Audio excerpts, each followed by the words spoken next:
नमस्कार, मेरे चैनल पर आप सभी का स्वागत है। आज प्रस्तुत है श्री शरतचंद्र चट्टोपाध्याय जी का लिखा हुआ एक रोमांटिक उपन्यास दत्ता। आज मैं आपको इसका भाग 12 सुनाऊंगी। इससे पहले के वीडियोस मेरे चैनल पर उपलब्ध हैं, कृपया उन्हें भी सुनें। तो आइए शुरू करते हैं। सृष्टि तत्व का जो अज्ञेय व्यापार है, उसके संबंध में विजया ने बड़े बड़े पंडितों के मुंह से अनेक चर्चाएं और घोषणाएं सुनी हैं, परंतु उसका जो अंश ज्ञेय है वह कहाँ आरंभ हुआ है, उसका क्या कार्य है, क्या आकृति प्रकृति है, क्या इतिहास है, सो ऐसी दृढ़ और सुस्पष्ट भाषा में उसने कहते कभी और कहीं सुना है, यह उसे याद नहीं आया। जिस यंत्र को वह अभी टूटा कहकर उपहास कर रही थी, उसकी ही सहायता से कैसे कैसे अपूर्व और अद्भुत व्यापार उसे दृष्टिगोचर हुए। इस दुर्बल और पागलों की किस्म के व्यक्ति ने डॉक्टरी पास की होगी, यह भी तो विश्वास नहीं होता। परंतु सिर्फ यही नहीं, जीवितों के संबंध में उसके ज्ञान की गहराई, विश्वास की दृढ़ता और स्मरण रखने की असामान्य शक्ति के परिचय से भी वह स्तंभित हो गई। साथ ही उसने देखा कि मामूली आदमियों की तरह उसे नाराज कर देना भी कितना सहज है। वह कितनी ही बातें सुन रही थी और कितनी ही उसके कानों में प्रवेश भी नहीं कर रही थी। वह केवल मुंह की ओर ताकती चुपचाप बैठी थी। जिस समय वक्ता अपनी झोंक में बकता जा रहा था, श्रोता संभवतः उस समय उसके त्याग, उसकी साधुता, उसकी सरलता की बात मन ही मन सोचकर स्नेह, श्रद्धा और भक्ति से विभोर हो रहा था। सहसा नरेंद्र की दृष्टि में पड़ गया कि वह व्यर्थ ही बक रहा है। उसने कहा, आप कुछ भी नहीं सुन रही हैं। विजया चकित होकर बोली, सुन तो रही हूं। क्या सुन रही हैं, बोलिए। वाह, एक दिन में ही जान पड़ता है, सब कुछ सीख लिया जाता है। नरेंद्र ने हताश भाव से कहा, नहीं, आप कुछ नहीं सीख सकेंगी। आपके समान अनमयस्क व्यक्ति तो मैंने इस जन्म में नहीं देखा। विजया लेश भर भी अप्रतिभ हुए बिना बोली, एक दिन में ही शायद आदमी सब कुछ सीख सकता है। आपने भी क्या एक दिन में सीख लिया था? नरेंद्र हो करके हंस उठा और बोला, आप तो यह 100 वर्ष में भी नहीं सीख सकेंगी। इसके अतिरिक्त यह सब सिखाएगा ही आखिर कौन? विजया ने होठ दबाकर हंसते हुए कहा, आप नहीं तो फिर यह टूटा हुआ यंत्र लेगा कौन? नरेंद्र ने गंभीर होकर कहा, आपको नई से लेने की जरूरत है और ना मैं सिखा ही सकूंगा, तो फिर चित्र अंकित करना सिखा दीजिए, वह तो सीख सकूंगी। नरेंद्र उत्तेजित होकर बोला, सो भी नहीं सीख सकेंगी। जिसे देखते देखते मनुष्य को नहाने खाने की भी सुध नहीं रहती, उसी में जब आप मन नहीं लगा सकी, तब मन लगाइएगा चित्र अंकित करने में? नहीं, किसी तरह नहीं लगा सकती। तो फिर चित्र आंकना भी न सीख सकूंगी? नहीं। विजया ने बनावटी गंभीरता के साथ कहा, कुछ भी न सीख सकने पर तो मेरे सिर में सींग निकल आएंगे।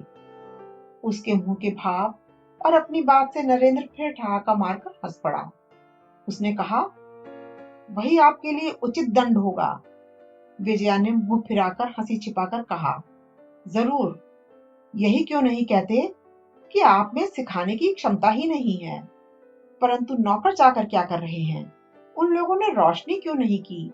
आप जरा बैठिए, मैं दिया जलाने को कह आऊं। यह कहकर और फुर्ती से उठकर उसने द्वार का पर्दा हटाया ही था कि वह एकाएक इस तरह थम गई जैसे कोई भूत दिख गया हो। देखा कि सामने ही बैठक के कमरे में 2 कुर्सियों पर दखल जमाए पिता और पुत्र रास बिहारी और विलास बिहारी बैठे हैं। देखा कि विलास के मुंह पर किसी ने काली स्याही पोत दी है। विजया ने अपने को संवरण करके आगे बढ़कर पूछा, आप कब आए काका जी? मुझे आपने बुलाया क्यों नहीं? रास बिहारी ने सूखी हंसी हंसकर कहा, लगभग आधा घंटा हुआ बेटी, तुम बातचीत में मशगूल थी इसलिए नहीं बुलाया। वह शायद जगदीश का लड़का है, क्या चाहता है? विजया इस तरह धीरे से बोली कि बगल के कमरे तक आवाज न पहुंचे। एक माइक्रोस्कोप बेचकर बर्मा जाना चाहते हैं, उसे ही दिखा रहे थे। विलास मानो गरज उठा, माइक्रोस्कोप? ठगने के लिए उसे और कोई जगह नहीं मिली? रास बिहारी भर्त्सना के भाव से बोले, ऐसी बात क्यों करते हो विलास? हम लोग उसका उद्देश्य नहीं जानते। वह अच्छा भी तो हो सकता है। उन्होंने विजया के मुंह की तरफ ताक कर जरा सी हंसी के साथ गर्दन हिलाकर फिर कहा, जो ज्ञात नहीं उसके संबंध में मतामत प्रकट करना मैं उचित नहीं समझता। उसका उद्देश्य बुरा नहीं भी हो। क्या कहती हो बेटी? जरा ठहर कर फिर कहा, यह भी ठीक है कि जोर देकर कुछ भी नहीं कहा जा सकता, पर वह चाहे जो हो, उसकी हमें जरूरत क्या है? दूरबीन होता तो वह शायद वक्त बेवक्त तूरी उरी देखने के काम में आ भी सकता था। अरे कौन है? कालीपद उस कमरे में रोशनी करने जा रहा है, तो वहां बैठे बाबू से कहे आना कि हम लोग नहीं खरीदेंगे, वे जा सकते हैं। विजया डरते डरते बोली, मैंने तो उनसे कह दिया है कि लूंगी। रास बिहारी ने कुछ आश्चर्य में पढ़कर कहा, क्यों लोगी? उसकी क्या आवश्यकता है? विजया मौन रही। रास बिहारी ने पूछा, कितनी कीमत मांगता है? 200 रुपए। रास बिहारी ने दोनों भौहें फैलाकर कहा, 200? 200 रुपए चाहता है? तब तो फिर विलास ने निहायत। क्या कहते हो विलास? कॉलेज में तुम लोगों ने तो एफए क्लास में पढ़ते समय इन सब चीजों को काफी देखा सुना उल्टा पलटा है। 200 रुपए एक माइक्रोस्कोप की कीमत? कालीपत, जा उनसे जाने को कह दे। यह सब चालबाजी यहाँ नहीं चलेगी। परंतु जिससे कहना था, वह तो अपने कानों से यह सब सुन रहा था। इसमें जरा भी संदेह नहीं। कालीपत को जाने के लिए तैयार देखकर शांत और दृढ़ स्वर से कह दिया, तुम सिर्फ रोशनी करके चले आओ। जो कुछ कहना है मैं खुद कह लूंगी। विलास ने अपने पिता से व्यंग करके कहा, बापूजी, तुम व्यर्थ ही क्यों अपना अपमान करवाते हो? उन्हें शायद अभी कुछ और देख लेना बाकी है। रासबिहारी तो कुछ बोले नहीं, परंतु क्रोध से विजया का मुंह लाल हो उठा। विलास उस पर लक्ष्य करके भी कह बैठा, मैंने भी अनेक तरह के माइक्रोस्कोप देखे हैं बापूजी, मगर किसी में भी हो करके हंसने की कोई बात नहीं पाई। कल के खाना खाने की बात भी वह जान गया था, और आज का ठठाकर हंसना भी उसने अपने कानों से सुना था। विजया की आज की वेशभूषा की सजावट उसकी दृष्टि से छिपी न थी। ईर्ष्या के विष से वह इस तरह जल रहा था कि अब उसे दिशा विदिशा का ज्ञान नहीं रहा। विजया ने उसकी तरफ पीठ फिरा ली और रास बिहारी से कहा, मुझसे आपको क्या कोई खास बात करनी है काका जी? कोई देख न ले। इस तरह लड़के के प्रति एक क्रुद्ध कटाक्ष फेंक कर रास बिहारी ने सस्निग्ध कंठ से कहा, बात तो अवश्य करनी है बेटी, लेकिन उसके लिए जल्दी क्या है?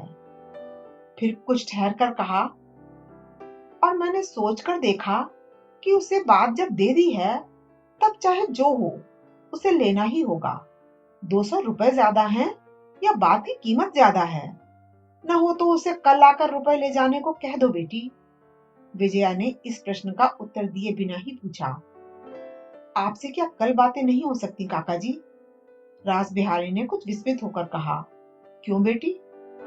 विजया ने क्षण भर स्थिर रहने के बाद दिव्या संकोच को बलपूर्वक रोककर कहा, रात हुई जा रही है, उन्हें बहुत दूर जाना है, उनसे मुझे कुछ बातें भी करनी है। उसकी इस गुस्ताखी से भरी हुई स्पष्टता से वृद्ध ने मन ही मन स्तंभित हो जाने पर भी बाहर लेश मात्र भी कुछ व्यक्त नहीं होने दिया। दृष्टि उठाकर देखा कि लड़के की छोटी छोटी दोनों आंखें अंधकार में हिंस पशु के समान झकझक कर रही हैं, और वह कुछ कह बैठने की चेष्टा के साथ मानो युद्ध कर रहा है।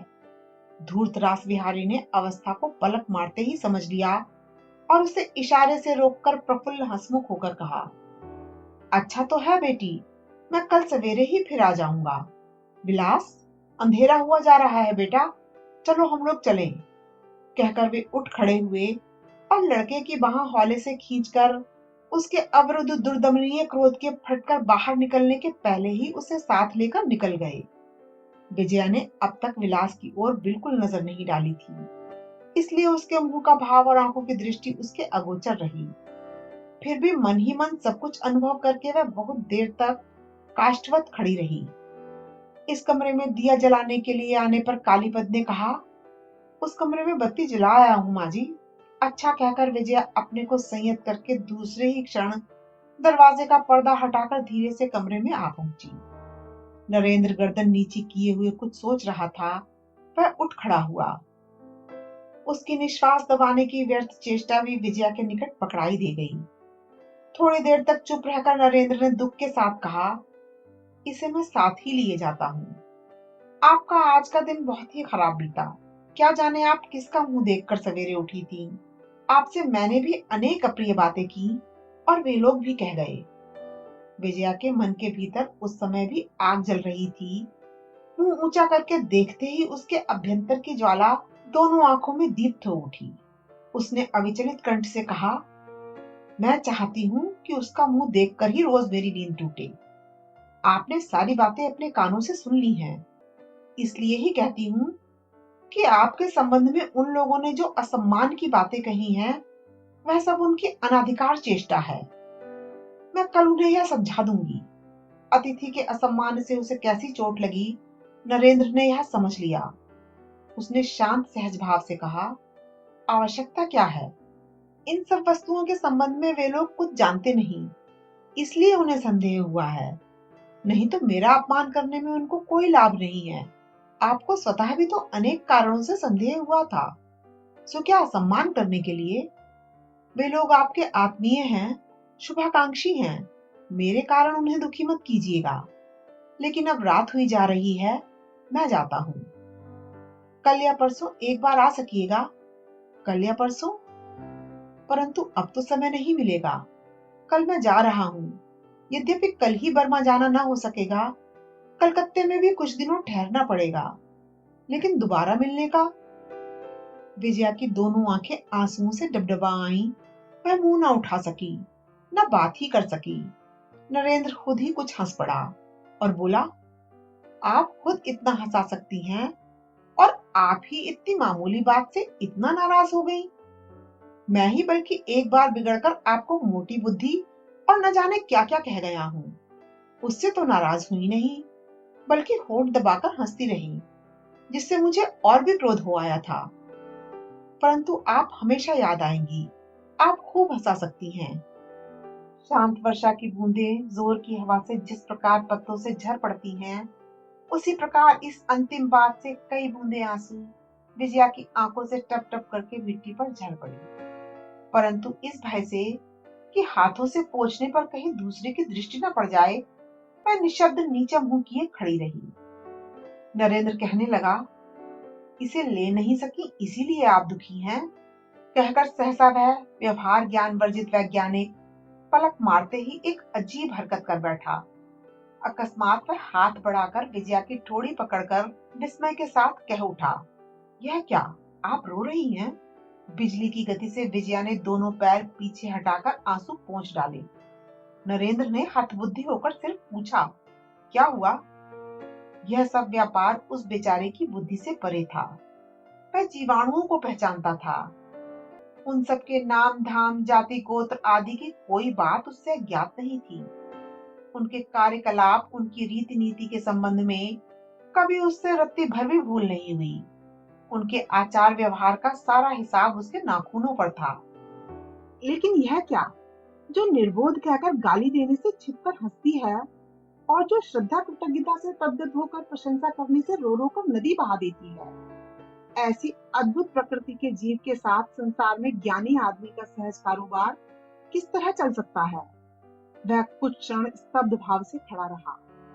इसके बाद ज्यों ही उसने हौले से अपना बैग हाथ में उठाया, त्यों ही विजया रुने गले से बोल उठी, वह मेरा है, आप रख दीजिए।